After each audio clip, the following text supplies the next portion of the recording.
देखिएगा क्या बोल रहा है ये कि मानव शरीर में कौन सी रक्त कणिका कोशिकाएं संक्रमण से शरीर से जो है कि आपको रक्षा करती है। तो रक्त की कौन सी कणिकाएं, तो डब्ल्यूबीसी जो है कि आपको क्या करता है, संक्रमण से जो है कि आपको बचाता है। इसीलिए जो है कि इसका आंसर क्या लिया है, इसका आंसर जो है कि आपको लिया है डब्ल्यूबीसी जो है कि आपको लिया हुआ है। ठीक। अगला देखिएगा। अगला बोल रहा है कि कौन सी रक्त समूह कि व्यक्ति सर्वदाता यूनिवर्सल डोनर हो सकता है। मतलब यूनिवर्सल डोनर मतलब सभी को वो दे सकता है, तो वो दे सकता है ओ समूह का। ओ में भी कौन सा, निगेटिव की पॉजिटिव, कौन सा, नेगेटिव। ओ निगेटिव जो है कि आपको दे सकता है सभी को। ठीक ना। हीमोग्लोबिन मानव रक्त में पाया जाने वाला एक पदार्थ है जिसका प्रमुख कार्य क्या है, इसका प्रमुख कार्य है ऑक्सीजन का क्या करना, ऑक्सीजन का परिवहन करना। हीमोग्लोबिन, हाँ, रक्त में ऑक्सीजन का परिवहन जो है कि आपको करना, इसका मुख्य कार्य होता है।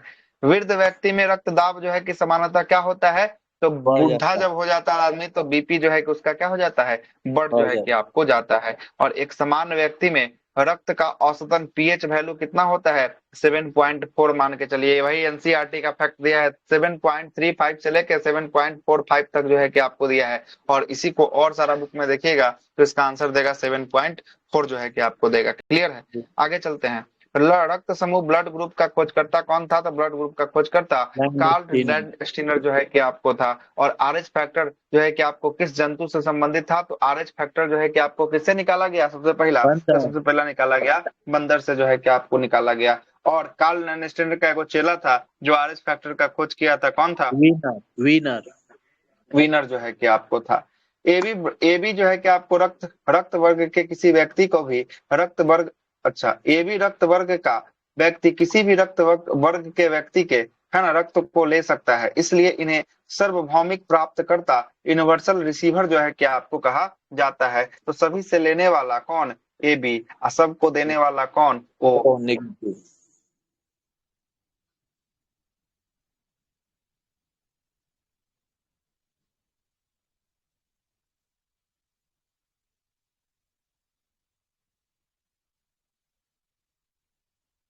आवाज नहीं आ रहा सर।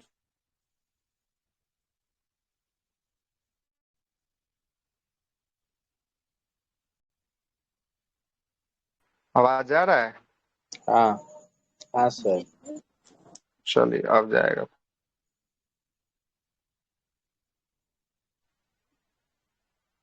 स्क्रीन दिख रहा है, स्क्रीन, दिख रहा है।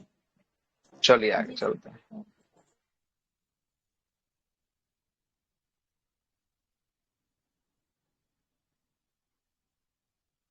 कट गया।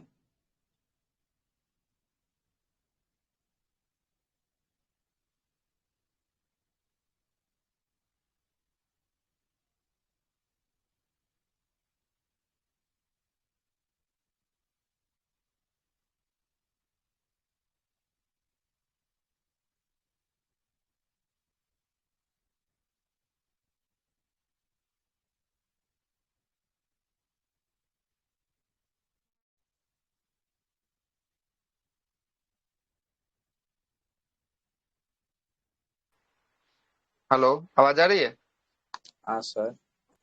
लाल रक्त कण जो है कि आपको शरीर के किस अंग को नष्ट जो है कि आपको शरीर के किस अंग में नष्ट हो जाता है, मतलब आरबीसी का कब किसे कहा जाता है, तो स्प्लीन, पिलिया या तिल्ली को जो है कि आपको कहा जाता है। और मनुष्य का औसतन जो है कि आपको रक्तचाप लगभग कितना होता है, तो इसका 20 रक्तचाप होता है 120/80 जो है कि आपको होता है। अगला देखिएगा।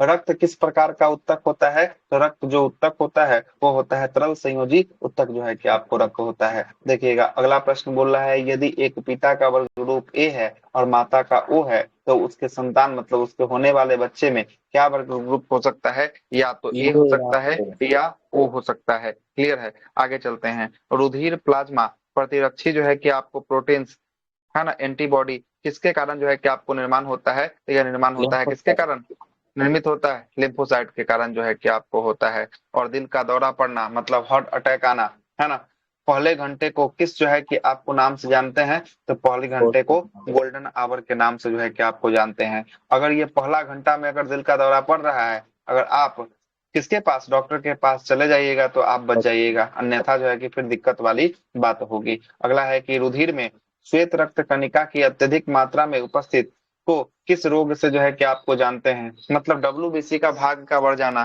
क्या कहलाता है? ल्यूकेमिया, ल्यूकेमिया कहलाता है। और ल्यूकेमिया को ही क्या कहते हैं? ब्लड रक्त कैंसर के रूप में जो कैंसर। है कि आपको जानते हैं। क्लियर? आगे चलते हैं। हृदय के संकुचन से धमनियों की दीवार पर पड़ने वाली दाब को रुधिर दाब जो है कि आपको क्या कहते हैं? ब्लड प्रेशर जो है कि आपको कहा जाता है। अगला प्रश्न है कि मनुष्य के शरीर में रक्त का दाब कितना होता है? तो रक्त का दाब जो है कि आपको वायुमंडलीय दाब से अधिक होता है। ये क्वेश्चन बिहार एसआई में क्वेश्चन पूछा जा चुका है कि रक्त के दाब जो है कि वायुमंडलीय दाब से कम होता है, वायुमंडलीय दाब से अधिक होता है, वायुमंडलीय दाब के बराबर होता है, निम्नलिखित में से कोई नहीं। यही सारा ऑप्शन जो है कि आपको था। तो वायुमंडलीय दाब से क्या होता है? अधिक अधिक। जो है कि आपको होता है। चलिएगा आगे चलते हैं। इंसुलिन नामक हार्मोन, इंसुलिन नामक हार्मोन का मुख्य कार्य नोट्स जो भी है कि आपको, हाँ सुनाओ। नोट्स भी अब, मतलब पहले एक बार समझा दिए कीजिए, उसके बाद बुक पे। अच्छा नोट्स तो समझा दें। कितना बचला जी, ही है इसमें? चैप्टर में और है कुछ है कि मटेरियल? अच्छा बचा तो मटेरियल है। है इसमें, जी, नोट से कर दें। कोई भी टॉपिक होता है चलिए सर नहीं, इस एक। चैप्टर को कर देते हैं, अगला चैप्टर से नोट्स कर देंगे, क्या कि आधा से ज्यादा तो निकल चुका है, अगला से नोट्स मार देंगे, ठीक ना? कोई दिक्कत नहीं। आइए थोड़ा सा इसको देख ही लेते हैं। इंसुलिन नामक हार्मोन, इसे नोट्स तो करवावे किए हैं, करवा देते हैं, कोई दिक्कत नहीं। इंसुलिन नामक हार्मोन का मुख्य कार्य जो है कि आपको क्या होता है? तो रक्त में शर्करा की मात्रा, शुगर लेवल का नियंत्रण करना, यह किसका काम होता है? इंसुलिन का काम होता है। और रक्त में ग्लूकोज का स्तर किसमें जो है कि आपको व्यक्त किया जाता है? तो मिलीग्राम प्रति डेसी लीटर में जो है कि आपको ग्लूकोज की मात्रा को व्यक्त किया जाता है। देखिए रक्त का थक्का जमने में होने वाले अभिक्रिया, कैसे कैसे अभिक्रिया होते हैं रक्त के थक्का जमने में, इस अभिक्रिया को जरा देखिएगा। पहला जो है कि आपको, देखिए छोड़िए इसको, हम आपको अलग से बताते हैं, है ना? कैसे जो है कि आपको ब्लड जो है कि आपको जम रहा है, ठीक ना? जम रहा है, देखिए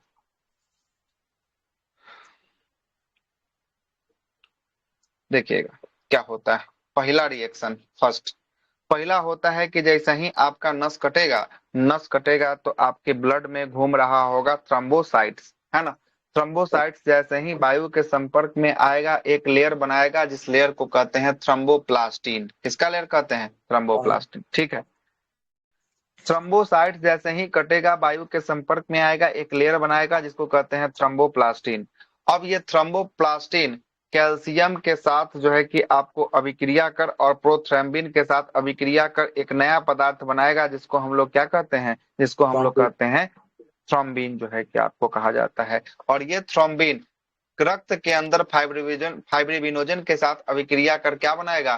फाइब्रिन जो है कि आपको बनाएगा। और ये फाइब्रिन जो होता है, ये जाली के समान होता है। मतलब जैसे जाल कैसे होता है? मच्छरदानी, तो ये मच्छरदानी समझिए, ये जाली के समान जो है कि आपको बन जाता है। होता क्या है कि रक्त का सॉलिड भाग, आरबीसी, डब्ल्यूबीसी, प्लेटलेट, रक्त का रुधिराणु आकर इस जाल में फंस जाएगा। जाल से अगर मछली पकड़ते हैं तो पानी सब बह जाता है, जाल में मछली कंकर जो भी आपका बच जाता है वो बच जाता है। तो ऐसे ही ये फाइब्रिन में आकर रक्त का जो भी आपको होता है पानी वाला हिस्सा वो बह जाता है, और जो सॉलिड वाला हिस्सा होता है इसी में आकर क्या हो जाता है? जम जो है कि आपको जाता है। और यही जमने की प्रक्रिया को कैस्केडिंग प्रोसेस के नाम से जो है कि आपको जानते हैं। और यही जमने की प्रक्रिया, कैस्केडिंग प्रोसेस, ये 5 मिनट की प्रक्रिया होती है, 2 से लेकर 5 मिनट का। और इसी के तहत जो है कि ब्लड का क्या होता है?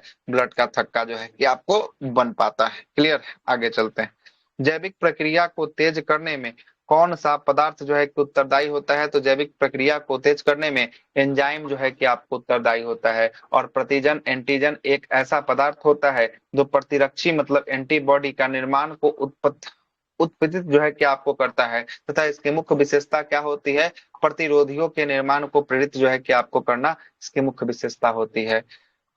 रक्त रक्त को हृदय तक जो है कि पहुंचाने वाली धमनियां को कौन सी धमनी कहते हैं? तो यह हृदय धमनी जो है कि आपको कहते हैं कोरोनरी आर्टरीज के नाम से जो है कि आपको जाना जाता है। क्योंकि हार्ट तक पहुंचने वाली जो धमनियां होती है वो अंदर अंदर चलती है और उसे कोरोनरी आर्टरी कहते हैं। और ये मोटी धमनियां जो है कि आपको होती है, ठीक ना? आगे देखिएगा, अगला है कि आपका लाल रक्त कणिका आरबीसी का मुख्यतः कहाँ जो है कि निर्माण होता है, तो आरबीसी का निर्माण हड्डी के अंदर अस्थि मज्जा में जो है कि आपको होता है, बोन मैरो में इसका निर्माण जो है कि आपको होता है। और मृत्यु की बात करेंगे, मृत्यु कहाँ होता है, मृत्यु इसका होता है पलिया में जो है किसका मृत्यु जो है कि आपको होता है। प्लाज्मा में जल का प्रतिशत कितना प्रतिशत जो है कि आपको जल होता है प्लाज्मा में, तो 90% जो है कि आपको जल होता है। और स्टार्च का जल अपघटन में कौन सा एंजाइम बनाता है, तो स्टार्च जल अपघटन के साथ कौन सा एंजाइम, एमाइलेज नाम का एंजाइम जो है कि आपको बनाता है। रक्त का थक्का बनना, ब्लड क्लॉटिंग में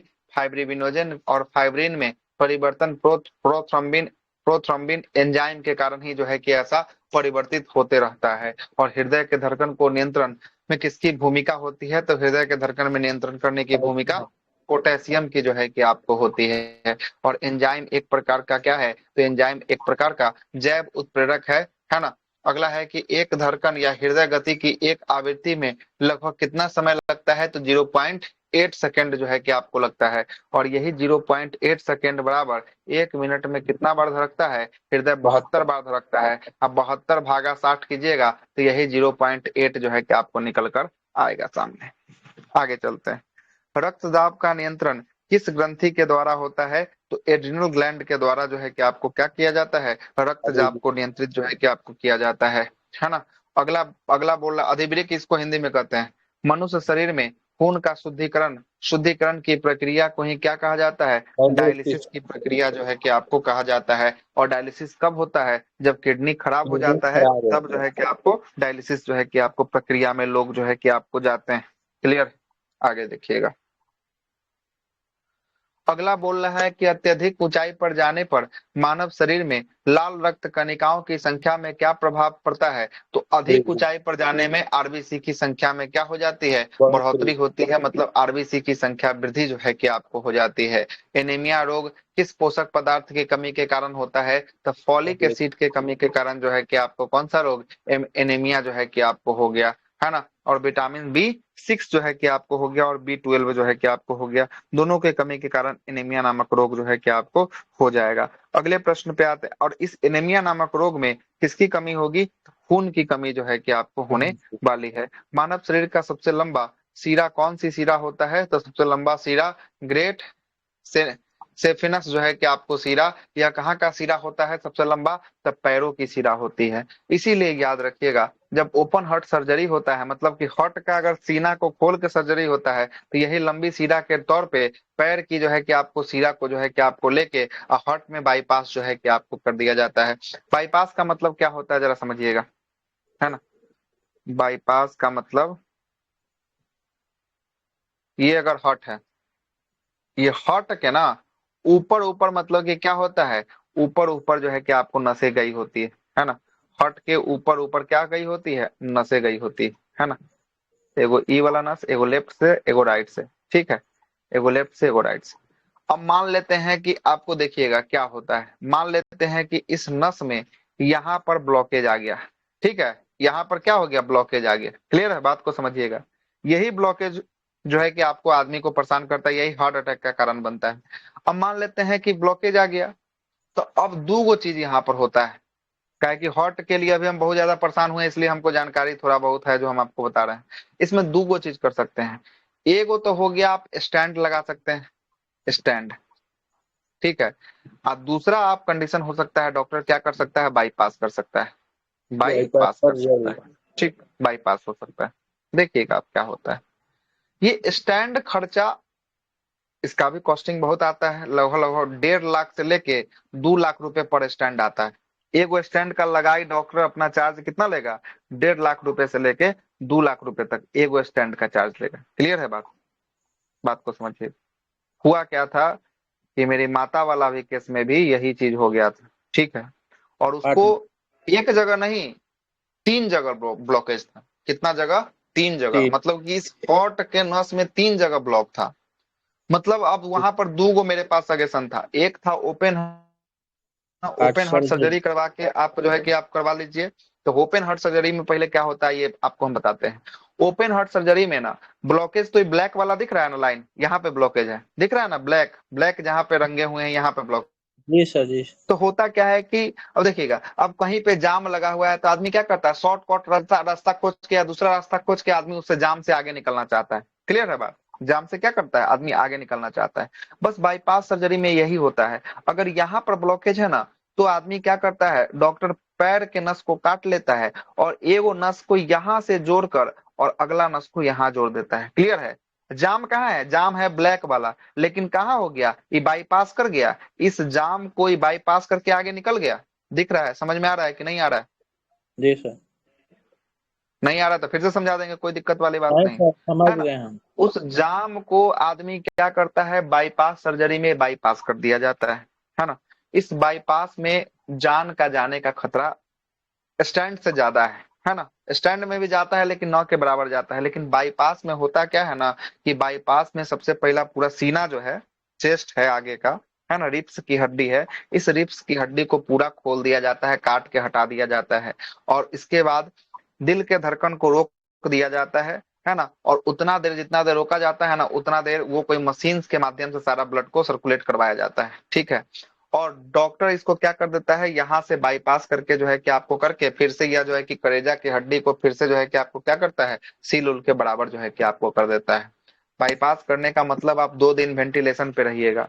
तीसरा दिन अगर आपका किस्मत सही है तब आप जो है कि नॉर्मल फिर आईसीयू में आइएगा, वो हाई लेवल आईसीयू में। मतलब मोटा मोटी आप, अगर आपके पास बाईपास हुआ है ना, तो कम से कम 10 से लेके 15 दिन तक आप हॉस्पिटल से रिलीज होते होते आपको लग जाएगा, जिसमें से 7 दिन तो अगले आप आईसीयू और वेंटिलेशन पर ही आप जो है कि आपको रहिएगा। और उस 7 दिन का खर्चा कम से कम मिनिमम कहियो नहीं होगा ना तो 45,000 रुपये पर जो है कि आपको एक दिन का जोड़ लीजिए, 50,000 रुपया एक दिन का चार्ज आईसीयू का। और 7 से 10 दिन मतलब कि 5 लाख रुपया मोटा मोटी आईसीयू का चार्ज आपसे वसूल लेगा। ठीक, ये पहला बात हुआ। दूसरा बात क्या कर सकते हैं, इसमें स्टैंड डाल सकते हैं। स्टैंड क्या होता है, जैसे एगो जाली होता है ना, ये जाली हो गया, यही स्टैंड है मान लीजिए। ठीक, क्या करता है कि आदमी, डॉक्टर जो होता है ना, ये हाथ के नस से जो है कि आपको हाथ का नस काटता है और इस हाथ के नस से कैथेटर को पास कराता है। कैथेटर क्या होता है, प्लास्टिक का पाइप होता है। और आपको पता है कि सारा का सारा नस अंतिम रूप से कहाँ जाता है, हर्ट तक ही जाता है। होता क्या है कि कैथेटर के माध्यम से ये नस के पाइप को यहाँ हर्ट तक लेके जाया जाता है। और जहां पर ब्लॉकेज रहता है वहां पर डॉक्टर लेके जाता है, यहाँ ब्लॉकेज है ना, यहाँ पर लेके गया। और यहाँ पर ये जो है कि आपको जहाँ लेके जाता है वायर ना, उस वायर में यह जो है कि आपको दवा लगाया रहता है। और जैसे ही दवा लगाता है ना, जहाँ पे ब्लॉकेज रहता है वहां पर सटते ही थोड़ा सा नॉर्मल होता है। नॉर्मल जैसे ही होता है तो इसके माध्यम से ये आगे पास करवाता है और यहाँ पर एक बैलून फुला देगा, है ना। क्या फुला देगा, बैलून फुला देगा। और बैलून, नस पर बैलून फुला देगा। बैलून फुलाने के बाद वहां का ब्लॉकेज ठीक होगा। और ठीक के बाद वहां पर जो है कि क्या डाल दिया जाएगा, क्या? स्टैंड जो है कि आपको डाल दिया जाएगा। और स्टैंड जैसे ही डालिएगा तो ये जाम जो है, ये जाम खुल जाता है, मतलब कि यह जाम थोड़ा छूट जाता है। क्लियर है? मतलब ब्लड का सर्कुलेशन जो लेवल था, फ्लो था, वो फ्लो क्या होता है, पूरी तरीका से जो है कि आपको सही हो जाता है। मैक्सिमम केस में जो है कि आपको सही हो जाता है। लेकिन होता क्या है कि यह, इसका रीब्लॉकेज का चांस बहुत ज्यादा होता है। अगर एक बार फिर से रीब्लॉकेज हो गया तब आपको बाईपास ही जाना पड़ेगा, आपके पास दूसरा कोई ऑप्शन नहीं बचेगा। तो रीब्लॉकेज अगले 1 साल तक में जो है कि अगर नहीं आता है तो आदमी को माना जाता है कि लंबे समय तक ये चलेगा। अगर अगले 1 साल तक अगर फिर से दर्द उर्द हुआ, अगर ब्लॉकेज होगा तो दर्द होगा, दर्द दर्द हुआ तो फिर आपको कहाँ जाना पड़ेगा, बाईपास की तरफ जो है कि आपको जाना पड़ेगा। क्लियर है बात? तो ये होता है बाईपास और एक स्टैंड, दो मेथड जो होता है, जो हम आपको दोनों बता दिए हैं। ठीक, इसमें यही मम्मी चीज। को मतलब ये स्टैंड वाला लगा है क्या? हाँ, बाईपास। स्टैंडे लगाए हैं, है ना, स्टैंड करवाए हैं, है ना। बाईपास करवाते थे इतना जल्दी हम थोड़ी लौट पाते दिल्ली से। बाईपास का मतलब हो गया कि दिल्ली में आपको कम से कम 15-20 दिन तो हॉस्पिटल में गुजारना पड़ेगा, फिर 10 दिन रुक के देखिएगा कि हाँ डॉक्टर क्या बोलता है नहीं बोलता है, फिर लंबा ना हो जाएगा, है ना। स्टैंड में आपको 2 दिन आपको डॉक्टर अपने केयर में रखता है, उसके बाद छोड़ देता है। 2 दिन आईसीयू में रखता है, उसके बाद छोड़ देता है स्टैंड में, है ना। तो स्टैंड में समझिए, है ना, प्राइवेट में करवाए तो 2 गुना 3, कितना हो गया, 6 ये हो गया। 2 दिन आईसीयू का हो गया, 45 गुना 2, मोटा मोटी 1 हो गया। 90 हुआ तो 1 हो ही गया, 7 हुआ, प्लस मेडिसिन हुआ, सब मिला के यही सब खर्च वर्च, है ना, ये कितना। 2 3 डॉक्टर लिए किए? तो अच्छा। स्टैंड का चार्ज है, लगाने का चार्ज, डॉक्टर हॉस्पिटल सब उसी में खर्च। तो 2 गुना 3, इतना चार्ज है ना। जी सर। और एम्स वगैरह में करवाइएगा तो इसके आधे चार्ज में हो जाएगा, लेकिन वही है कि समय उसके लिए आपको महीना 1.5 महीना इंतजार करना पड़ेगा, नंबर आएगा उसके बाद होगा। और नहीं तो उतना लेवल का अगर पैरवी सोर्स है तो करवाइए। हमारा तो मिल भी गया था एम्स में करवाने के लिए, लेकिन वहां का कंडीशन भीड़ भाड़ इतना तेज है था ना कि वो सब देख के जो मन घबरा गया, नहीं करवाए, प्राइवेट में ले जाके करवा दी। नहीं सही है किया सर, चलते हैं ठीक रहता है। आगे चलते हैं। अगला क्या बोल रहा है देखिएगा। अगला बोलता है कि श्वेत रक्त कणिका को कितने कितनी संख्या होने पर ब्लड कैंसर होता है। तो 12,000 सीसी जो है कि अगर हो गया तो इसी को ल्यूकेमिया कहते हैं, ब्लड कैंसर जो है कि आपको कहा जाता है। रक्तचाप के उपचार के लिए कौन से पौधे का प्रयोग किया जाता है? तो असर्पगंधा पौधे का प्रयोग जो है कि आपको किया जाता है। और मानव शरीर की सबसे बड़ी धमनी कौन सी धमनी होती है? तो यह होती है महाधमनी जो है कि आपको होती है। जो हर्ट के पास जो पहुंचता है ना, वो सब महाधमनी जो है कि आपको पहुंचता है। आगे चलते हैं, अगले प्रश्न पे आते हैं। किस अंग को मानव शरीर का रक्त बैंक कहा जाता है? तो blood bank of spleen. Human body, ये किसको प्लेन स्प्लीन या तिल्ली या प्लीहा को कहा जाता है। और रक्तचाप रक्त दाब मापने के लिए किस उपकरण का प्रयोग किया जाता है? तो स्फिग्नो मैनोमीटर का प्रयोग जो है कि आपको किया जाता है। देखिएगा अशुद्ध रक्त का प्रवाह, ये ऑलरेडी हम करवा चुके हैं। पहले देखिएगा अशुद्ध रक्त का प्रवाह। देखिएगा अशुद्ध रक्त जो है कि आपको कैसे, पहले केशिकाएं अंग में जाएगा, केशिकाएं कैपिलरी, कैपिलरी से जो है कि आपको देखिएगा देखिएगा उसके बाद जो है कि आप, अच्छा शुद्ध रक्त का ही दे दिया है। हृदय है, हार्ट से निकलने वाला महाधमनी, महाधमनी के बाद धमनी, धमनी के बाद धमनिकाएं को ही हम लोग का क्या कहते हैं? छोटी धमनी कहे थे। क्या कहते? छोटी धमनी, धमनी कहे थे। और छोटी धमनी के बाद क्या था? केशिका, केशिका कैपिलरी जो है कि आपको था यही। केशिका के बाद जो है कि आपको फिर से सीरा का, सीरा में भी कौन सी सीरा? छोटी सीरा। कौन सी सीरा? छोटी सीरा। और छोटी सीरा के बाद कौन सा बताइए तो? सीरा। और सीरा के बाद कौन सा? महासीरा, महासीरा। अब महासीरा के बाद जो है कि आपको फिर से हॉट, है ना, कहा हॉट। हॉट में भी 4 गो, हॉट में भी 4 गो चैम्बर, हॉट में भी कितना चैम्बर? 4 गो। पहला दहिना अलिंद दहिना नीलय, दहिना अलिंद दहिना नीलय। उसके बाद जो है कि आपको यहाँ पर क्या था? फेफड़ा, फेफड़ा के बाद से जो है कि आपको फिर क्या है? बाया अलिंद बाया नीलय। और तब जो है कि फिर से पंप करेगा तो फिर महाधमनी में जो है कि आपको पंप करेगा। क्लियर है? महाधमनी में जो है कि आपको पंप करेगा। आगे चलिए, अगला बोल रहा है कि कोलेस्ट्रॉल की समानता, है ना, सीमा मानव में कितनी होती है? कितना कोलेस्ट्रॉल होना चाहिए? तो यही जो है कि आपको होना चाहिए 150 से लेके 260 मिलीग्राम तक 100 ml खून में। और यही कोलेस्ट्रॉल के कारण ही क्या होता है? शरीर में नस में ब्लॉकेज आता है, ब्लॉकेज। और यही ब्लॉकेज किसका कारण बनता है? हार्ट अटैक का कारण बनता है। इसलिए तेल मसाला जितना कम खाइएगा उतना ही कम बनेगा ये कोलेस्ट्रॉल, याद रखिएगा इस चीज को। आगे चलते हैं, रक्त समूह एबी का सार्वभौमिक ग्राही क्यों माना गया है? तो एबी को सार्वभौमिक ग्राही मतलब सबको, सबसे लेने वाला, सबको देने वाला। एबी को सर्वग्राही लेता सर्वग्राही है, मतलब कि सार्वभौमिक ग्राही मतलब लेने वाला, है ना, सबसे लेने वाला, है ना। लेने वाला क्यों है? क्योंकि यह रक्त समूह प्रतिरक्षी एंटीबॉडी इसके अंदर नहीं पाया जाता है, जिसके कारण ये सबसे जो है कि आपको ले सकता है। प्रतिरक्षी एंटीबॉडी क्या होता है? तो लाइकोप्रोटीन, एक प्रकार का प्रोटीन जो है कि आपको होता है। और सिकल सेल एनीमिया को, सिकल सेल एनीमिया का रोग किसकी जो है कि विकृति से होता है? तो आरबीसी की विकृति से जो है कि आपको होता है। रक्त परिसंचरण तंत्र और संबंधित अंग और उसके कार्य, हृदय का कार्य क्या होता है? तो रक्त को संपूर्ण शरीर में क्या करना? प्रवाहित करना, मतलब भेजने का काम जो है कि आपको होता है। धमनिया में शुद्ध रक्त को हृदय से, हृदय की ओर से ले जाकर शरीर के अन्य अंगों तक पहुंचाना, यह धमनी का काम होता है। और सीरा का काम होता है अशुद्ध रक्त को पूरे शरीर से बिटोर कर कहाँ ले जाना? हट तक पहुंचाना, यह जो है कि आपको सीरा का काम होता है। और केशिकाएं, यह धमनी और सीरा के रक्त का सम्मिलन होता है, मतलब यहाँ शुद्ध और अशुद्ध दोनों रक्त कहाँ मिलते हैं? तो यही जो है कि आपको केशिकाएं कैपिलरी में जो है कि आपको मिलता है ना।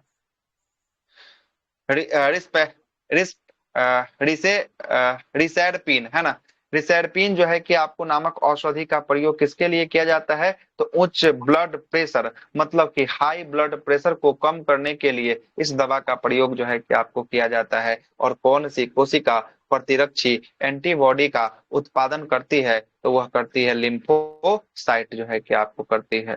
धमनियां हृदय में ऑक्सीजन युक्त जो है कि आपको रुधिर को शरीर के विभिन्न अंगों तक जो है कि आपको लेके जाती है। आगे देखिएगा, अगला है कि रक्त प्लाज्मा, ये हल्के कैसा रंग का होता है, हल्का पीला रंग का एक तरल पदार्थ होता है, रक्त प्लाज्मा होता है। एल्बुमिन की बात करेंगे, यह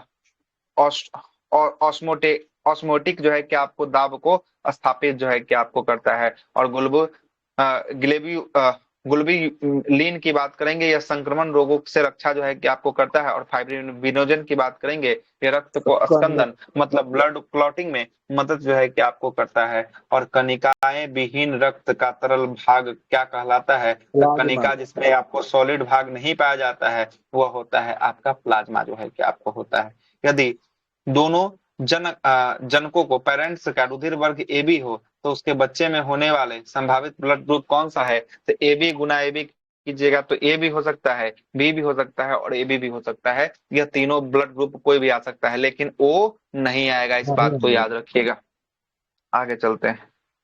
स्वस्थ मनुष्य में रक्त में प्लेटलेट्स की मात्रा कितनी से कितने होती है, तो स्वस्थ मनुष्य में जो है कि आपको होता है 1.5 लाख से लेकर 4.5 लाख तक जो है कि आपको होता है। अगर 1.5 लाख से कम है तो डॉक्टर से मिलना अति आवश्यक हो जाएगा। अगर 1 लाख से कम हो गया तो आपको हॉस्पिटल में फिर भर्ती करना पड़ जाएगा।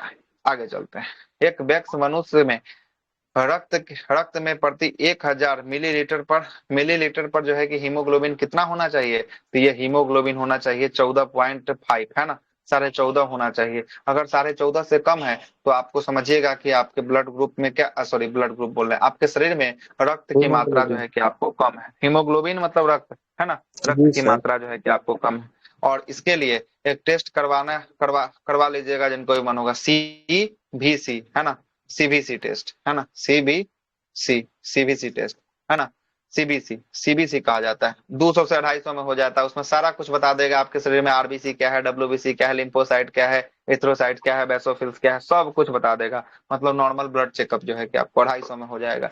पेप्सिन, ट्रिप्सिन और टाइलिन, यह एक प्रकार का पाचक एंजाइम जो है कि आपको होता है, जो भोजन के पाचन में क्या करता है, सहायता प्रदान करता है। देखिएगा, अब बोल रहा है क्या कि ब्लड ग्रुप अगर ओ है पिता का, एक तरफ देखिएगा, एक तरफ पिता लिखते हैं, एक तरफ लिखते हैं माता, इधर है बच्चा, इधर होगा जो बच्चा होगा उसमें क्या हो सकता है, इधर बच्चा में असंभावित ब्लड ग्रुप, ये असंभावित नहीं हो सकता है, नहीं हो सकता है। ठीक है, अब समझ में आ जाएगा, आपको समझ में आइएगा। देखिए, अगर पिता का किसी का पिता का ब्लड ग्रुप, अगर किसी का पिता का ब्लड ग्रुप ओ है और माता का भी ओ है, तो होने वाले संतान में क्या होगा, होने वाले संतान में जो है कि आपको ओ जो है कि आपको होगा। असंभावित रक्त ग्रुप मतलब कि असंभावित, संभावित नहीं है ना, संभावित जो है कि आपको नहीं है, तो ए नहीं होगा, न बी होगा, न ए बी होगा, ये सब कोई संभावना जो है कि आपको नहीं है। जब भी अगर माता का भी ओ है, पिता का भी ओ है, तो होने वाला बच्चा में भी क्या होगा, होने वाले बच्चे में भी वही होगा। ठीक ना, अगर पिता का ओ है और माता का ए है, तो होने वाला बच्चा में या तो ओ होगा या तो ए जो है कि आपको होगा, बाकी ये सब नहीं होगा। अगला, माता में अगर पिता का ओ है और माता का बी है, तो होने वाला बच्चा में ओ भी होगा या बी भी जो है कि आपको हो सकता है। अगर पिता में ओ है और माता का ए बी है, तो यहाँ पर ए भी होगा, बी भी होगा, लेकिन ओ नहीं होगा, ओ नहीं आएगा। अगर पिता का ए है, माता का भी ए है, तो ए के साथ कौन आएगा, ए के साथ आएगा ओ आएगा। आगे देखिएगा, अगर पिता का ए है, माता का बी है, इसमें सारा ब्लड ग्रुप आ सकता है, ए भी आ सकता है, बी भी आ सकता है, ए बी भी आ सकता है और ओ भी आ सकता है। अगर देखिएगा, अगर पिता का ए है, माता का ए बी है, तो ए आ सकता है, बी आ सकता है, ए बी आ सकता है, लेकिन ओ नहीं आएगा। आगे चलते हैं, अगर दोनों का बी बी है तो बी आएगा और ओ आएगा। अगर एक का बी और एक का ए बी है तो ए आएगा, बी आएगा, ए बी आएगा, ओ नहीं आएगा। अगला है ए बी है तो ए बी और बी आएगा, लेकिन ओ नहीं आएगा। याद रखिएगा, जहां ओ होगा वहां ए भी नहीं, और जहां ए भी होगा वहां ओ नहीं, काहे कि ये दोनों एक दूसरे का दुश्मन है, दोनों साथे बैठिए नहीं सकता है, इस बात को याद रखिएगा। जहां ओ बैठेगा वहां ए भी नहीं, कॉमन वाला ए भी नहीं, ऐसा वाला नहीं कि ए अलग है बी अलग, ऐसा नहीं, ए और बी साथ वाला नहीं बैठेगा। और जहां ओ होगा वहां नहीं बैठेगा, और जहां ए भी होगा यहाँ ई नहीं बैठेगा, दोनों एक दूसरे से नहीं बैठने वाला है। क्लियर? आगे चलते हैं। अगला देखिएगा, अगला क्या बोलता है। अगला बोल रहा है कि समान रूप से लाल रक्त कणिकाओं की, है ना, आयु कितनी होती है। तो लाल रक्त कणिकाओं की आयु होती है 120 दिन, जो है कि आपको आयु होती है। मतलब आरबीसी का जीवन काल जो होता है ना 120 दिन होता है। 120 दिन का मतलब मोटा मोटी क्या महीना, 4 महीना हो गया। 4 महीने के अंदर में ये आरबीसी क्या हो जाएगा, खराब जो है कि आपको हो जाएगा। अगर आप आरबीसी को डोनेट नहीं करते हैं तो ये खराब हो जाएगा। तो 4 महीने में जो है कि अगर ब्लड आप देते भी है ना, तो उसमें का आरबीसी जो है कि आपको खराब होने से जो है कि बच जाएगा, किसी का जिंदगी बचा लीजिएगा आप। आगे चलते हैं। रक्त में ग्लूकोज की मात्रा में वृद्धि को क्या कहा जाता है। तो ग्लूकोज की मात्रा के वृद्धि को हाइपरग्लाइसीमिया के नाम से जो है कि आपको जाना जाता है। अगले प्रश्न पे आते हैं, रक्त संबंधित समस्याएं। उच्च रक्तदाब को क्या कहते हैं। उच्च रक्तदाब को हाइपरटेंशन कहा जाता है, और निम्न रक्तदाब को हाइपोटेंशन कहा जाता है। हीमोफीलिया को आघात से रक्तस्राव कहा जाता है। मतलब हीमोफीलिया नामक बीमारी होगा ना, तो इसमें क्या नहीं हो पाएगा, ब्लड क्लॉटिंग जो है कि आपको नहीं हो पाएगा, ब्लड नहीं जम पाएगा। आगे देखिएगा, और रक्तता, इसमें हीमोग्लोबिन, इसमें किसकी कमी हो जाती है, खून की कमी जो है कि आपको इसमें हो जाती है। अगला चैप्टर क्या है, अंतःस्रावी ग्रंथियां एवं हार्मोन, है ना। अंतःस्रावी ग्रंथियां एवं हार्मोन जो है कि आपको देखिएगा। अब आते हैं, थोड़ा सा आपको समझा ही देते हैं, अंतःस्रावी ग्रंथियां और बहिर्स्रावी ग्रंथियां, है ना। आइए, कहिएगा तो फिर नहीं समझाएं। आइए दूसरे स्क्रीन पर लेके चलते हैं हम आप।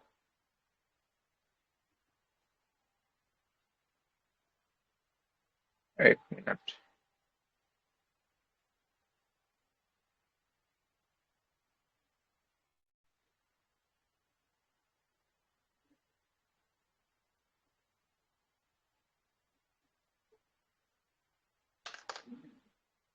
स्क्रीन दिख रहा होगा, है ना। इसमें दोनों प्रकार की ग्रंथियां देखने को मिलेगा। कौन कौन सी, अंतःस्रावी ग्रंथियां और बहिर्स्रावी ग्रंथियां, दोनों प्रकार की ग्रंथियां। अब आइए जरा समझाते हैं हम आपको।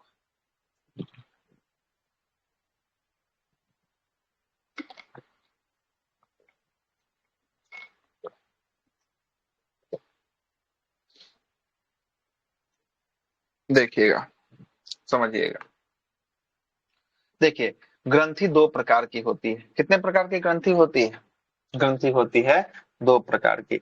एक होता है अंतःस्रावी ग्रंथि, और एक क्या होता है, एक होता है बहिर्स्रावी ग्रंथि। क्लियर है।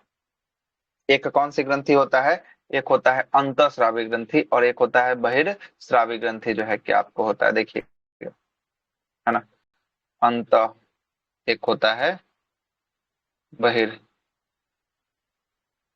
बाह्यस्रावी ग्रंथि, एक है अंतःस्रावी ग्रंथि, एक है बाह्यस्रावी ग्रंथि। ग्रंथियां दो प्रकार की होती है, जो अंतःस्रावी ग्रंथि होती है, और एक होता है बाह्यस्रावी ग्रंथि, है ना। फिर यहाँ गलती हो गया है, यहाँ पर गलती हो पेन, बहिर्स्रावी होगा और ये होगा अंतःस्रावी होगा, ये होगा अंतःस्रावी। देखिएगा, अब जरा समझिएगा। देखिएगा, बहिर्स्रावी ग्रंथि किसको कहते हैं, अंतःस्रावी ग्रंथि किसको कहते हैं, इसके इसके ऊपर चर्चा कर रहे हैं, समझिएगा। देखिएगा क्या बोलते हैं, जो ग्रंथि ब्लड के संपर्क में नहीं आता है, जो ग्रंथि ब्लड के संपर्क में नहीं आता है वो होता है बहिर्स्रावी ग्रंथि, है ना। ये ब्लड के संपर्क में नहीं आता है, इसके लिए एक अलग से डक्ट या नली पाया जाता है। इसके लिए अलग से क्या पाया जाता है, डक्ट या नली पाया जाता है। ये ब्लड के साथ ये ट्रेवल नहीं करता है, और यह ग्रंथि क्या निर्माण करता है, तो एंजाइम को रिलीज करता है। तो आपसे पूछेगा, एक एंजाइम निकालने वाले जो ग्रंथि होगी वह बहिर्स्रावी ग्रंथि होगी, और एक हार्मोन निकालने वाली ग्रंथि होगी, वह अंतःस्रावी ग्रंथि जो है कि आपको होने वाली। ठीक है, क्लियर है, बात को समझिएगा। एंजाइम निकालेगा ना, एंजाइम जो निकालती है वो ब्लड के संपर्क में नहीं आता है, ऐसा ग्रंथि, कोई भी ग्रंथि ब्लड के संपर्क में नहीं आता है। इसमें नली पाई जाती है, मतलब इसका खुद का एक डक्ट होता है, खुद का एक नली होता है। और यह ऐसी ऐसी जो है कि आपको ग्रंथि बहिर्स्रावी ग्रंथि के नाम से जो है कि आपको जाना जाता है। एक होता है हार्मोन निकालने वाली, जो हार्मोन निकालता है वह ब्लड के संपर्क में आता है और इसके पास खुद का अपना डक्ट या खुद का अपना नली नहीं होता है, और इसे हम लोग क्या क्या कहते हैं, इसे हम लोग कहते हैं अंतःस्रावी ग्रंथि के नाम से जो है कि आपको जानते हैं। तो बहुत लोग समझता है कि जो अंदर निकाल रहा है वो अंतःस्रावी और जो बाहर निकाल रहा है उसे बहिर्स्रावी कहते हैं, ऐसे बहुत लोग समझता है, लेकिन ऐसा बात नहीं है। जो हार्मोन निकालता है वह कौन सी ग्रंथि, वह अंतःस्रावी ग्रंथि, और जो एंजाइम निकालता है वह कौन सी ग्रंथि, वो बहिर्स्रावी ग्रंथि जो है कि आपको होता है। क्लियर है बात? अब जरा समझिएगा। बहिर्स्रावी ग्रंथि में बहुत सारा ग्रंथि दिखाई देगा, जैसे श्वेत ग्रंथि। देखिएगा, क्या श्वेत ग्रंथि, क्या पसीना जो है कि आपको आपका ब्लड के साथ चलता है क्या? अलग से पसीना का डक्ट है, अलग से पसीना का नली है, पसीना अलग से निकलता है। क्या दूध ग्रंथि की बात करेंगे, क्या ब्लड के साथ दूध निकलता है क्या? नहीं, उसका भी अलग से जो है कि आपको है। लार ग्रंथि को देखिएगा, इसका भी अलग से है। तो ये जो भी सारा ग्रंथि जो होगा बहिर्स्रावी ग्रंथि, उसके लिए डक्ट या नली या पाइप जो है कि आपको क्या होगा, अलग जो है कि निर्माण होगा। और जो अंतःस्रावी ग्रंथि होगा ना, वो किसके साथ संपर्क में चलेगा, तो वो ब्लड के संपर्क में जो है कि आपको चलने वाला है। यहाँ तक अगर कोई दिक्कत नहीं है तो फिर बोलिए, आगे चलते हैं। कोई दिक्कत यहाँ तक? आइए आगे देखिएगा। और एक ग्रंथि होता है मिश्रित ग्रंथि, जो अंतःस्रावी के रूप में भी काम करता है और बहिर्स्रावी के रूप में भी काम करता है। और इस मिश्रित का उदाहरण कौन सा है? इस मिश्रित का उदाहरण है पेनक्रियाज, अग्नाशय जो है कि इसका मेन रूप जो है कि आपको उदाहरण जो है कि आपको होने वाला है। आइएगा देखिएगा, ये पूरा का पूरा जो है कि आपको है ना, बहिर्स्रावी अंतःस्रावी सब दिया है। यहाँ पर देखिएगा, यहाँ पर क्या दिया है, यहाँ पर दिया है एक्सोक्राइन। एक्सोक्राइन का मतलब होता है बहिर्स्रावी, एंडोक्राइन का मतलब होता है अंतःस्रावी। बहिर्स्रावी में देखिएगा, बहिर्स्रावी में सबसे बड़ी ग्रंथि कौन सी होती है? लीवर जो है कि आपको होती है। इसके बाद देखिएगा, इसके बाद जो है कि यहाँ पर है ना, यहाँ पर सीबम की ग्रंथि हो गई, पसीना की ग्रंथि हो गई। यहाँ पर देखिएगा अंतःस्रावी में थायराइड हो गया, है ना। उसके बाद देखिएगा मोवेनियन हो गया। उसके बाद जो देखिएगा यह जो है कि आपको जनन जनन ग्रंथि हो गया। यह सब जो है कि आपको कैसा ग्रंथि, यह सब जो है कि अंतःस्रावी जो है कि आपको ग्रंथि हो गया है। अब आइए एक एक ग्रंथि पे चर्चा करते हैं। ये पहला किसका इमेज आपको दिख रहा होगा? ये पहला दिख रहा होगा लीवर का इमेज जो है कि आपको दिख रहा होगा। और लीवर कैसा ग्रंथि है बताइए, अंतःस्रावी है कि बहिर्स्रावी? बहिर्स्रावी। बहिर्स्रावी ग्रंथि जो है कि आपको लीवर है। देखिए आइए लीवर के बारे में देखिएगा, इसका जो है कि आकार देख लीजिए। लीवर एक बहिर्स्रावी ग्रंथि है और ये बहिर्स्रावी में सबसे बड़ी ग्रंथि जो है कि आपको होगी। और यह लीवर जिस सेल का बना होता है उस सेल को कहते हैं हेपेटिक सेल। कौन सा सेल? हेपेटिक सेल जो है कि आपको होता है। इसलिए एक रोग का नाम सुने होंगे, हेपेटाइटिस। कौन सा रोग? हेपेटाइटिस। Hepatitis B. हेपेटाइटिस में जो है कि आपको है ना, हेपेटाइटिस बी, ए, सी, डी, ई तक होता है। तो हेपेटाइटिस में किसको प्रभावित करता है? हेपेटाइटिस लीवर को प्रभावित करता है। ठीक है। और लीवर एक ऐसा शरीर का एकमात्र अंग है, इसमें रीजनरेशन की क्षमता सबसे तेज होता है। मतलब अगर इसको काट भी दीजिएगा ना, तो यह अपना रीजनरेशन बहुत फास्ट जो है कि आपको कौन कर देता है? लीवर जो है कि आपको कर देता है। और लीवर में विटामिन ए और विटामिन डी, है ना, इसका जो है कि आपको संचय कहाँ होता है? लीवर में जो है कि आपको होता है। और सर्वाधिक कोलेस्ट्रॉल भी कहाँ पाया जाता है? सबसे अधिक कोलेस्ट्रॉल जो है कि आपको लीवर में पाया जाता है ना, लीवर में पाया जाता है। और जैसे ही कोलेस्ट्रॉल की मात्रा बढ़ेगा, लीवर के ऊपर चर्बी आएगा और लीवर जो है कि आपको यहाँ सीना के नीचे दिखाई देगा। और जैसे ही लीवर के ऊपर चढ़ेगा, वैसे ही सबसे पहला आपका बाहर निकलेगा, तो क्या निकलेगा? पेट जो है कि आपका बाहर निकलेगा, तोंद बाहर जो है कि आपको निकलेगा। ठीक है। लीवर में है ना, इस लीवर या यकृत में बिलिरुबिन का निर्माण होता है ना। अब बिलिरुबिन के कारण आपको पता होगा मल्ल का कैसा रंग, मल्ल का होता है पीला रंग जो है कि आपको होता है ना। और इसी बिलिरुबिन के अगर कम निर्माण हुआ तो एक बीमारी हो जाता है, जिस बीमारी को कहते हैं जॉन्डिस नाम का बीमारी, है ना। और इस पीलिया। जोंडिस में क्या हो जाता है, जोंडिस या पीलिया नाम का बीमारी, इसमें जो है कि आपको देखिएगा शरीर पीला पड़ जाता है, आंख भी पीला जो है कि आपको पड़ जाता है। और यही लीवर जो है यह अमोनिया को यूरिया के रूप में जो है कि आपको कौन बदलता है, लीवर ही जो है कि आपको बदलता है। और ग्लूकोज को ग्लाइकोजन के रूप में भी कौन बदलता है, यही जो है कि आपको लीवर बदलता है। ठीक है, लीवर जो है कि आपको बदलता है। अगर किसी को, कोई व्यक्ति को अगर भोजन देकर जहर मिलाकर अगर दे रहे हैं और कोई व्यक्ति मर जाता है तो उसका भी पता कैसे चलता है, तो इसी लीवर के टेस्ट से ही पता चलता है कि किसी व्यक्ति को जहर जो है कि आपको दिया हुआ है। ठीक है, जहर जो है कि आपको दिया हुआ है, किसके माध्यम से, लीवर के माध्यम से जो है कि आपको पता चलता है। और लीवर जो है ये जहर के प्रभाव को भी कम पड़ता है, कम जो है कि आपको करता है। देखिए कभी कभी कम जो है कि जहरीला जो है कि दारू आदमी पीता है तो कभी कभी मरते मरते बच जाता है, तो ये जहर के प्रभाव को कम ही कर रहा है, तभी तो मरते मरते बचा है ना। इसलिए जहर के प्रभाव को भी जो है कि आपको क्या कर देता है, कम जो है कि आपको कर देता है। और यही लीवर के अंदर एक सेल होता है जिसको कहते हैं कूपर सेल कहा जाता है। कोई व्यक्ति अगर जहर खाता है ना तो यही कूपर सेल में जमा जाकर हो जाता है, और जिससे पता चल जाता है कि ये व्यक्ति कौन सा जहर खाया हुआ था। ठीक ना, खाया हुआ। आगे चले, पहला तो आपका क्या होता है, लीवर जो है कि आपको समाप्त होता है। आइए, इसमें तो बहुत सारा कुछ लिखा, सब तो बता ही दिए है ना। बिलिरुबिन का निर्माण होता है, अमोनिया को यूरिया में बदलता है, लीवर ग्लाइकोजन को ग्लूकोज में बदलता है, बॉलीबेडिंग पित्त का रंग जो है कि आपको हरा हरा करता है ना। लीवर में पुपर सेल पाया जाता है, जब कोई व्यक्ति मरता है तो इसी से पता चलता है। और यह जीवाणु विषाणु को भी कौन मार देता है, लीवर जो है कि आपको मार देता है। क्लियर है, अब जरा देखिएगा, यह है आंख, दिख रहा है आंख, आंख दिख रहा है, दिख रहा होगा, दिख रहा है कि नहीं, दिख रहा होगा। देखिएगा यहाँ से भी बिहार दरोगा में इस दो गो क्वेश्चन जो है कि आपको पूछा है। आंख में देखिएगा तो कभी कभी आदमी रो देता है जिससे आंसू निकलता है, तो आंसू जिस ग्लैंड से निकल रहा है वह ग्लैंड का नाम है लेक्रिमल ग्लैंड। कौन सा ग्लैंड, लेक्रिमल ग्लैंड। ये लेक्रिमल ग्लैंड को ही अश्रु ग्रंथि के नाम से जानते हैं। इससे क्या बाहर निकलता है, आंसू जो है कि आपको बाहर निकलता है। और एक है किच्ची, जब सुबह सुबह सो के उठेगा ना, व्हाइट व्हाइट कलर का किच्ची आ जाता है आंख में, आता होगा, आया ही होगा, जिसका नहीं भी आया होगा तो, है ना। तो इस किच्चे वाले ग्रंथि को क्या कहते हैं, मोबिनियन ग्लैंड के नाम से जानते हैं। तो यहाँ पर आंख में दो ग्रंथि पढ़ना होगा, एक है आंसू वाला ग्रंथि को क्या कह दिए, आंसू वाला ग्रंथि को नहीं बोलिएगा, लेक्रिमल ग्लैंड है ना, लैक्रिमल ग्लैंड कह दिए। और एक लैक्रिमल लैक्रिमल ग्रंथि कह दिए। और एक हो गया आपका किच्चिर वाला, है ना, जो व्हाइट व्हाइट निकलता है, उसको क्या कहे हैं, मोबिनियन, है ना। मोबिनियन जो है कि आपको ग्रंथि जो है कि आपको कह दिए। ठीक है, आगे चलिएगा। आगे है ये कान, और कान में देखते होंगे गूज निकलता है, गूज निकलता है कान में, एक आध महीना हो जाएगा तो कान में पेन उन डाल के आदमी निकालता है तो गूज उज निकलता है। तो इस ग्रंथि को कहते हैं सेरोमीन ग्लैंड कहते हैं। जिस ग्रंथि के कारण कान में गूज बनता है उसे क्या कहा जाता है, सेरोमीन ग्लैंड, है ना, सेरोमीन ग्लैंड कहा जाता है। लेना है स्क्रीनशॉट लेते चलिए, फिर लिखना होगा तो लिखते रहिएगा बाद में, ये सब बुक में नहीं दिया होगा, स्क्रीन पहले बता रहे हैं। इतना जो चीज हम बता रहे हैं ये सब एनसीईआरटी वाला बुक में नहीं होगा, बहुत कम ही होगा, आधा ही चीज होगा। ठीक है, आगे चलते हैं।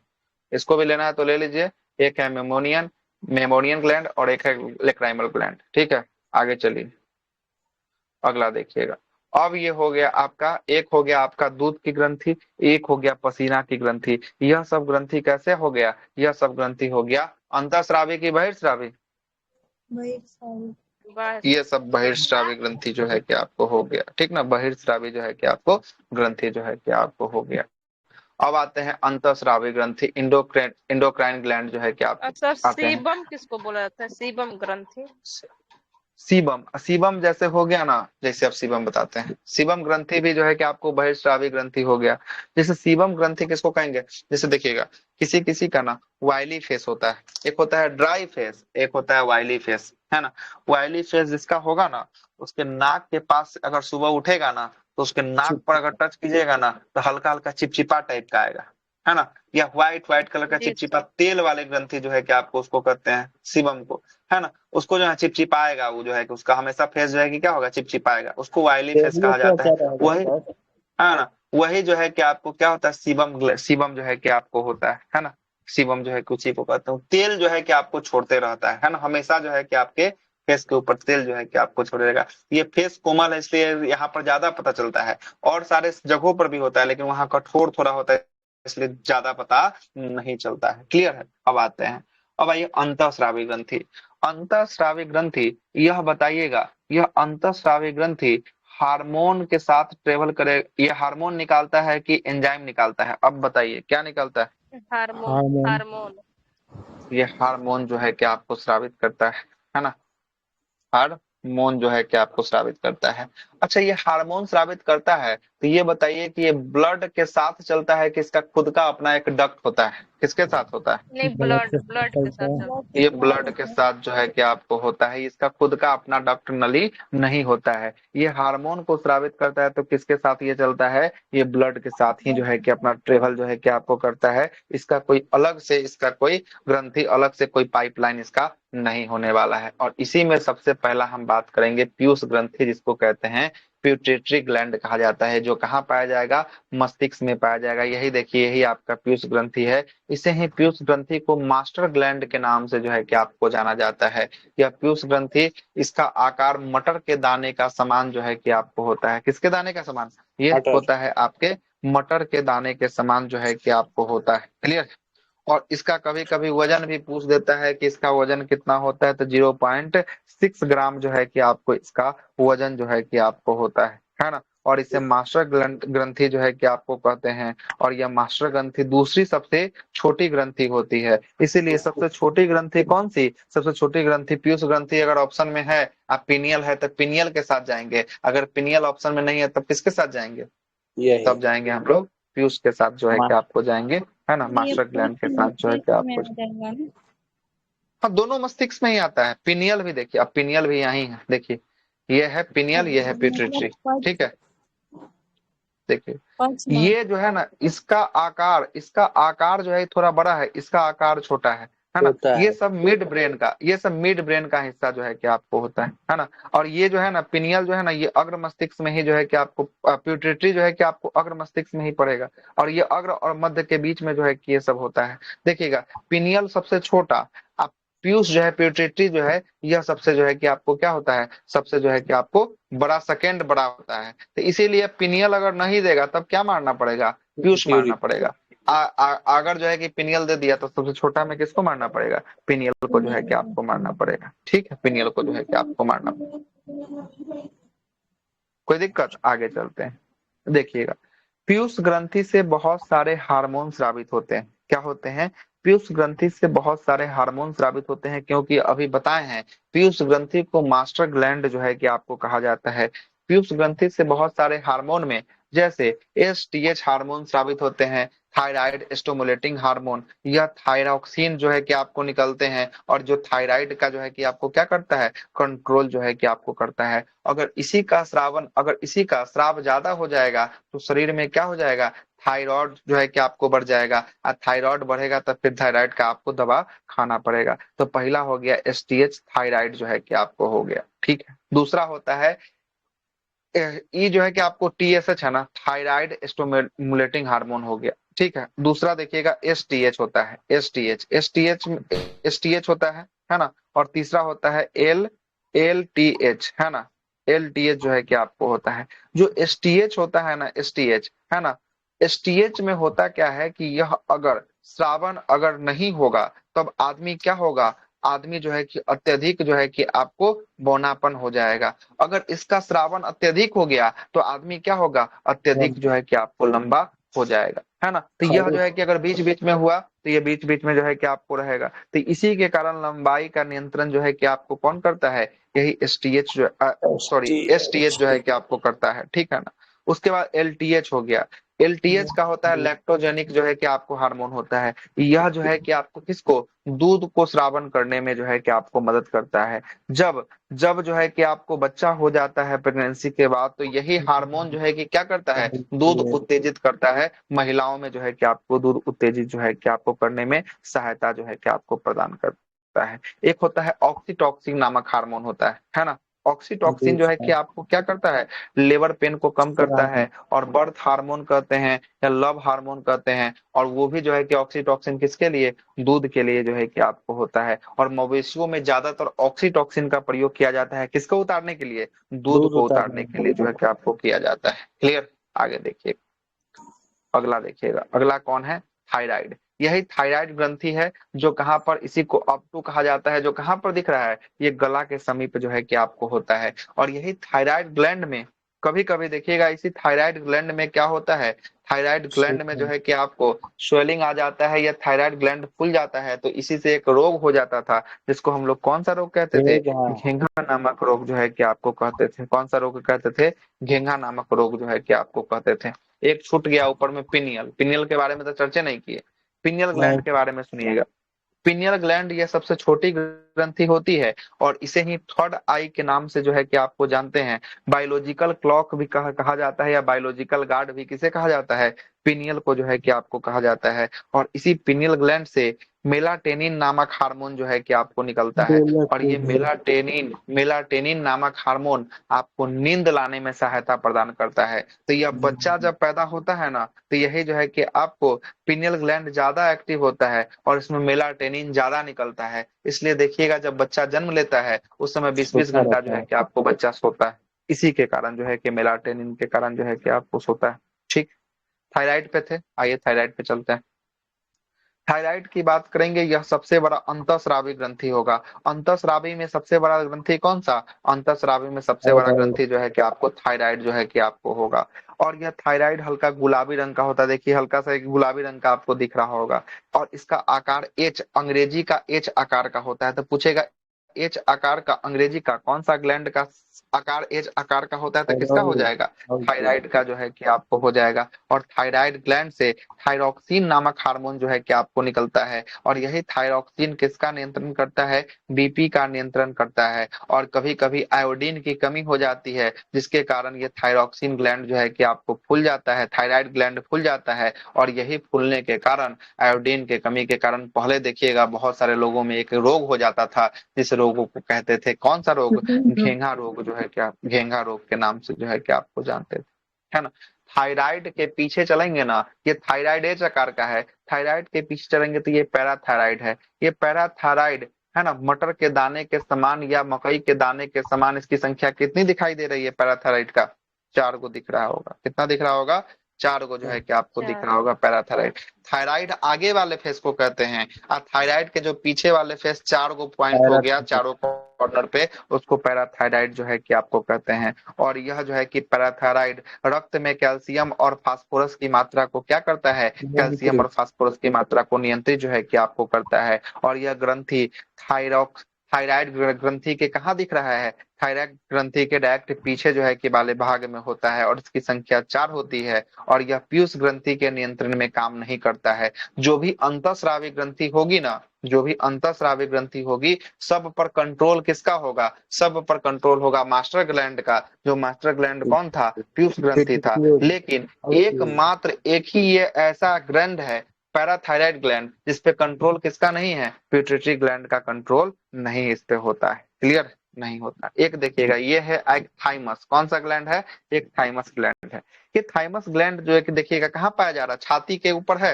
ये थाइमस ग्लैंड छाती के ऊपर वक्ष गुहा में पाया जाता है। और यह जो है कि आपको बच्चों में क्या करता है, प्रोटीन का निर्माण करता है। और ये थाइमस ग्लैंड जो है 15 साल तक ही एक्टिव होता है, 15 साल के बाद धीरे धीरे काम करना छोड़ देता है। तो इसलिए देखिएगा 8 साल 10 साल 12 साल का बच्चा होगा, खूब खेल के आएगा, है ना, खाना पीना नहीं खाएगा तो यो खेलते रहेगा, लेकिन वो थकता नहीं है, उसको प्रोटीन की कमी नहीं होती, क्योंकि प्रोटीन की पूर्ति कौन सा ग्लैंड कर रहा है, प्रोटीन की पूर्ति यह थाइमस नामक ग्लैंड जो है कि आपको कर रहा है। क्लियर हो गया, थाइमस नामक ग्लैंड जो है कि आपको कर रहा है।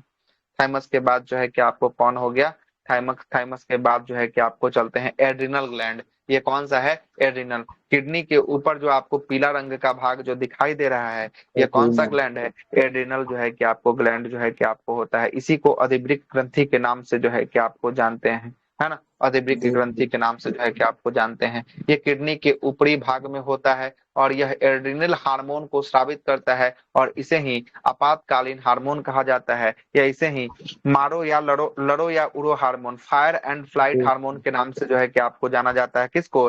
एड्रिनल को जो है कि आपको जाना जाता है, या इसे ही डू और डाई हार्मोन के नाम से जो है कि आपको जाना जाता है। क्लियर हो गया? चलिएगा, ये भी जो है कि आपको ग्लैंड किसका नियंत्रण करता है? तो बीपी का, ब्लड प्रेशर का नियंत्रण जो है कि आपको करता है, रक्तचाप का नियंत्रण करने में जो है कि आपको सहायता प्रदान करता है। कौन सा? एड्रिनल भी जो है कि आपको सहायता जो है कि आपको प्रदान करता है। आगे देखिएगा, ये जो है कि आपको जनन ग्लैंड है, जनन ग्रंथि इसी को कहा जाता है। एक है महिला वाला, एक है पुरुष वाला। ये जो है कि आपको फीमेल का है, फीमेल, और ये है आपका मेल का, है ना, ये मेल का। ये जनन ग्रंथि जो है कि आपको होती है, इसे ही गोनाड ग्लैंड के नाम से जो है कि आपको जाना जाता है। और इस गोनाड ग्लैंड में एक तरफ ओवरी है और दूसरा तरफ जो है कि आपको टेस्टी जो है कि आपको होने वाला है ना, टेस्टी होने वाला है। तो इस पे एक रिप्रोडक्शन सिस्टम भी अलग ही चलेंगे। ये भी एक कैसा है? तो गोनाड ग्लैंड भी अंतःस्रावी हो गया कि बहिर्स्रावी हो गया? कैसा उदाहरण है? अंतःस्रावी का जो है कि आपको उदाहरण जो है कि आपको होता है। और इसी ग्लैंड से देखिएगा तो एक से ओवम निकलता है और एक से क्या, एक से जो है कि स्पर्म जो है कि आपको होता है। चलिएगा आगे चलते हैं। एक हो गया मिश्रित, अब यह अंतिम में बचा। मिश्रित को कहते हैं पेनक्रियाज। अब मिश्रित जो होगा ना, उसमें दोनों टाइप का रिलीज होगा, अंतःस्रावी भी होगा और बहिर्स्रावी भी होगा, उसी को ही मिश्रित कहते हैं। और मिश्रित कौन है? यह मिश्रित हो गया पेनक्रियाज जो है कि आपको हो गया।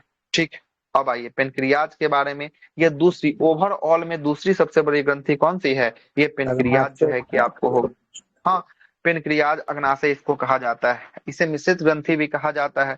और इससे एंजाइम की बात करेंगे तो एंजाइम, 3 प्रकार का एंजाइम भोजन पाचन में पढ़ा रहे थे, LAT, है ना, LAT निकलता था, लाइपेज, एमाइलेज और ट्रिप्सिन निकलता था, है ना। तो ये कहाँ से निकलता था? तो अग्नाशय से जो है कि आपको निकलता था।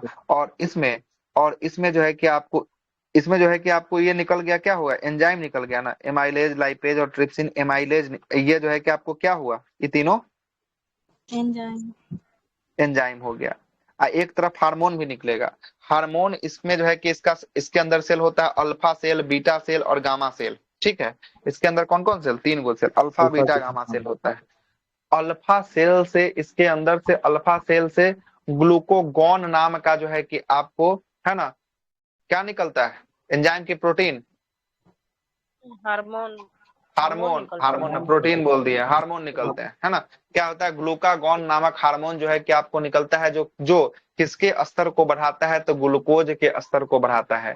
बीटा सेल से इंसुलिन निकलता है, जो ग्लूकोज के स्तर को क्या करता है? ग्लूकोज के स्तर को कम करता है। और एक हो गया गामा सेल। गामा सेल से जो है कि आपको सोमेटोस्टेरोन नाम का हार्मोन निकलता है, जो भोजन के स्वांगीकरण, भोजन के पाचन में भी क्या करता है? सहायता करता है। तो यह एंजाइम को भी रिलीज कर रहा है और यह हार्मोन को भी रिलीज कर रहा है। इसीलिए इसको किसके रूप में रखे हैं? इसीलिए इसको मिक्स के रूप में रखे हैं, अंतःस्रावी और बहिर्स्रावी दोनों के रूप में जो है कि आपको किसको रखा गया है? पेनक्रियाज को जो है कि आपको रखा गया है। मतलब पूरा का पूरा ग्लैंड नाम का चैप्टर क्या होता है? समाप्त जो है कि आपको होता है। इसका कल थ्योरी करेंगे और आगे का फिर चैप्टर जो है कि आपको देखेंगे। ठीक है, 9:15 होने वाला है, ठीक है ना। आगे का चैप्टर भी कल देखेंगे और